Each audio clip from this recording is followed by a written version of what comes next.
Hello friends, good morning. কেনে আছে আপোনালোক আশা কৰিছো ভালে আছে। Welcome to my blog Triple S আৰু মই আপোনালোকৰ হোষ্ট জিয়াৰুল। আচলতে মই 2010তে মোৰ ইউটিউব চেনেলটো ষ্টাৰ্ট কৰিছিলো। পিছত কিছুমান ভিডিঅ' তাত দিবলৈ আৰম্ভ কৰিছিলো। কিন্তু এটা ভিডিঅ' যথেষ্ট পপুলাৰ হৈছিলে, যিটো আছিলে আপোনাৰ ব্লু ৱেলৰ ওপৰত। ব্লু ৱেল গেমৰ ওপৰত যেতিয়া বনাইছিলো, মাত্ৰ এসপ্তাহৰ ভিতৰত 10,000 ভিউজ হৈছিলে। আৰু ভিডিঅ'টোত মোৰ ডিছক্লেমাৰ এটাও লাগি আছিল যে এইটো just for information, just for awareness এই ভিডিঅ'টো মই কৰিছিলোঁ। কিন্তু কিছুমানে হয়তো ৰিপৰ্ট কৰিছিল আৰু তাৰ ফলত ইউটিউবে ভিডিঅ'টো আঁতৰাই দিছিল ইউটিউবৰ পৰা, আৰু মোক এটা ষ্ট্ৰাইক দিছিলে, ষ্ট্ৰাইক এটা মই পাইছিলোঁ।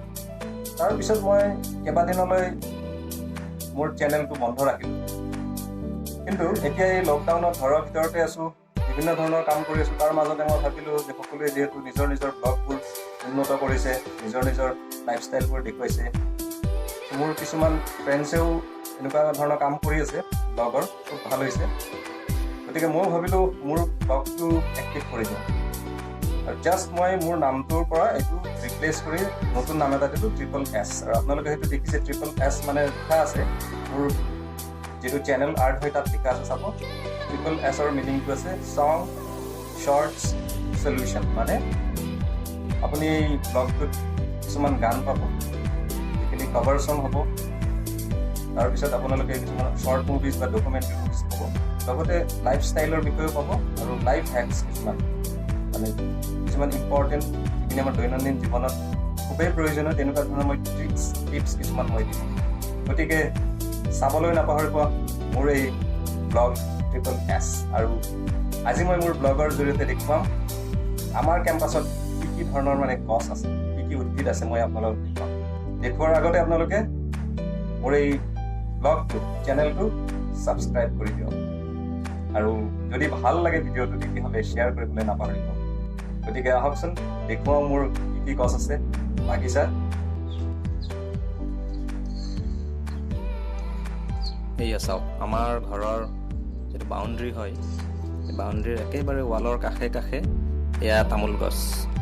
তামোল গছ চাওকচোন, কিমান ধুনীয়া আকাশখন দেখা পায় পাতৰ মাজেৰে। চাওক কিমান ধুনীয়া দেখি আকাশখন। আৰু চাওক, তামোল আমাৰ ট'টেল আছে ধৰক 60ডালমান তামোল আছে আমাৰ। 60ডালমান তামোলৰ গোটেইখিনি লাগিছিলে, এইবাৰ বিক্ৰী কৰিলোঁ লকডাউনত। আৰু ইফালে আহকচোন চাওঁ, এয়া চাওক, এডাল জলফাই। জানেই জলফাই কিমান মূল্যৱান গছ। জলফাই লাগিছে হয়, ফুলি পেলাই এতিয়া সৰু সৰু হৈছে।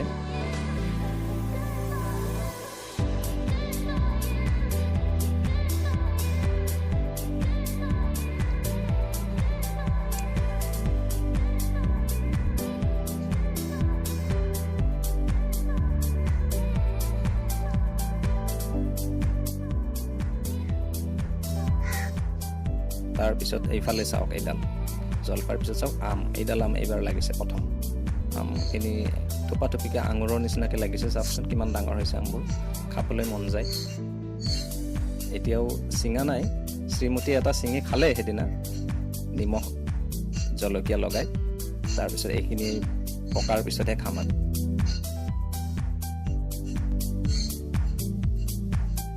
এইডাল চাওক, প্লামৰ গছ।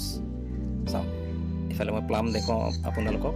প্লাম চাওকচোন ধুনীয়াকৈ লাগিছে। এইটো সৰু প্লাম হয়, মানে আহোম বগৰী বুলিও কয় যে এইটো।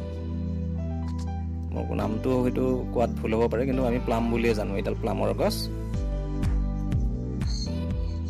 তাৰপিছত এইফালে চাওক, এইডাল নৰসিংহ, কাৰি লিফ, কাৰি পাত্তা বুলি যিটো কওঁ আমি, এইটো নৰসিংহৰ গছ। খুবেই উপকাৰী গছ, ঔষধি গছ। আমাৰ পাকঘৰত বহুতেই ব্যৱহাৰ কৰে।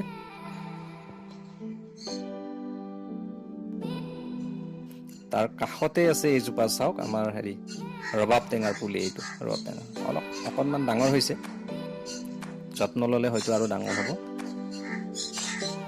তাৰপিছত এইফালে আহকচোন চাওক, এইডাল নেমু, নেমুৰ কলম। এইটো আমি জানো নেমু গুটিৰ পৰা যিটো হয়, যিডাল গছ হ'ব গুটিৰ পৰা ফলটো লাগোতে বহুত পলম হয়, গতিকে আমি কলম দিব লাগে। এনেকুৱা চাইট্ৰাছ ফ্ৰুটছ যিমান আছে, ধৰক নেমু, কমলা, যিমান ধৰণৰ গোল নেমু, যিমান চাইট্ৰাছ ফ্ৰুটছ আছে এইবিলাকৰ আমি কলম দিব লাগে। কলম দিলে সোনকালে ফলটো পোৱা যায়। আৰু এইফালে চাওকচোন, এইডাল ডাঙৰ আম আমাৰ। যোৱাবাৰ বহুতখিনি লাগিছিলে, কিন্তু এইবাৰ বতাহ বৰষুণ যে দিছিলে তেতিয়া আমখিনি সৰি থাকিলে। আছে 5-6টামান আম গছডালত আছে এতিয়াও, আৰু আমডাল নপকে, মানে কেঁচাতে খাবলৈ ভাল। এইফালে আহকচোন, চাওঁ, এইডাল চাওক আমাৰ লেটেকু গছ। লেটেকুডাল মতা নে মাইকী নে হিজিৰা গমেই নাপায়। যোৱা 2 বছৰ ধৰি ফুলে আৰু সৰি যায়, নালাগে। গতিকে ফল এতিয়ালৈ খাবলৈ পোৱা নাই, আশা কৰি আছোঁ অহা বছৰ খাবলৈ পাম। এইডাল চাওক আমাৰ আতলছৰ গছ। আতলছডাল এইবাৰ ফুলিছে। আতলছ খাবলৈ খুবেই ভাল লাগে, মোৰো প্ৰিয়। আৰু আতলছৰ কাষতে আছে এডাল জাম গছ। এইডাল মই জুম কৰি দেখুৱাবলৈ চেষ্টা কৰিছোঁ, এইডাল জাম। আৰু এইফালে আহকচোন, এইফালে চাওঁ, এইডাল হ'ল মহানিম। খুবেই দৰকাৰী, আমাৰ ঔষধি গছৰ ভিতৰত অন্যতম নিম গছ মহানিম। এইডাল মোৰ বন্ধু নৱৰ ভণ্টিৰ বিয়াৰ দিনাখন আমাক উপহাৰ হিচাপে দিছিলে কইনাই। সেইডাল মই ৰুই দিছোঁ, আৰু এতিয়া এইখিনি ডাঙৰ হৈছে, যত্ন লৈ আছোঁ। এইডাল তামোল গছ, আৰু তামোল গছত আছে পাণ। আমাৰ যিমানডাল তামোল গছ আছে গোটেইকেইডাল তামোলৰ গুৰিতেই পাণৰ গছ পাব। কিছুমান পাণ এই লকডাউনত নতুনকৈ লগোৱা হৈছে। আৰু এটা কথা মনত ৰাখিব, যেতিয়া পাণ লগাব আপোনালোকে তামোলৰ গুৰিত, তেতিয়া এনেদৰে মাটি কিছুমান দিব, ভিঠি বনাই দিব। ক'লা মাটিটো হ'লে ভাল। মাটি যিমান বেছিকৈ দিব তেতিয়া পাণৰ পোখাটো বেছিকৈ বাঢ়ে আৰু পাণৰ আকাৰটো বাঢ়ি যায়। আৰু ওপৰৰ ফালে চাওকচোন, বৰষুণত এইবাৰ পাণটো এতিয়া নতুন নতুন পাণৰ গজালি ওলাবলৈ আৰম্ভ কৰিছে। এই লকডাউনত কিছুমান পাণ আমি বিক্ৰীও কৰিছোঁ। আশা কৰিছোঁ আপোনালোকে ভিডিঅ'টো ভাল পাইছে। গতিকে এতিয়াই আমাৰ চেনেলটো ছাবস্ক্ৰাইব কৰি দিয়ক। ভৱিষ্যতেও ভাল ভাল ভিডিঅ' আপোনালোকৰ কাৰণে বনাম। Stay tuned, bye bye.